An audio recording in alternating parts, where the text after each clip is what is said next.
Yeah, a little more work done on the 1967 Mustang. Today we got the right hand side torque box put in and installed. Getting ready to install it. The right hand torque box. That's an outside shot. I'll show you this torque box from the inside. Pull the floor pan out of here. That's what the torque box looks like from the inside. Got a tack weld it in place right there. That's the inside of the torque box. Slide the floor pan back in. We'll have to trim that up then when we get ready to install the floor pan, but we got it all rough trimmed, ready to put that in. Got the edges cleaned up, got to primer it and stuff. We're going to put our upper floor pan in, but that's going to have to be trimmed because it doesn't fit in there very well. If you take the floor pan out of here and let's pull the floor pan out. This is the passenger side. And if we set the upper floor pan in,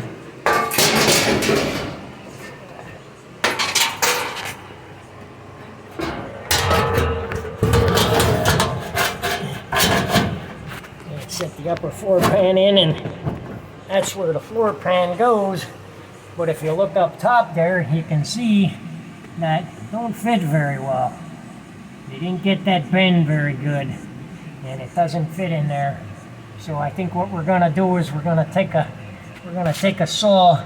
We're going to cut right here all the way across the seam so we can take that out, because that's going to leave a big gap.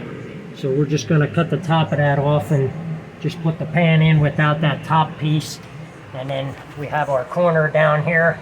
And then once we reinstall the floor pan, put the floor pan back in, and then that fills in our gap in the corner. It lines us up there, and it lines us up over here. And then the torque box actually gives you a little support here on the corner of the floor. I'll show you the torque box from underneath. Okay, we got the torque box underneath here. That's what the torque box is going to look like. We got the new frame rail, the seat support, or the floor support rail in, just sitting in there now. We didn't tack it yet, but we'll get that tacked in, and then we'll get the everything all put together.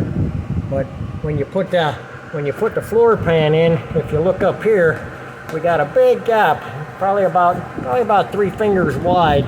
So we're gonna have to push that floor pan down pretty hard to get it down here and have it fit in place. But it lines up good. We can push it back more.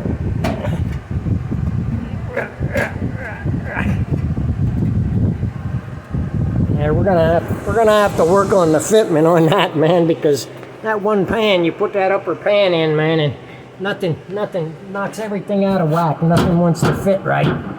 But we're going to work on it, and we'll let you guys know when we got it figured out. But for now, that's it.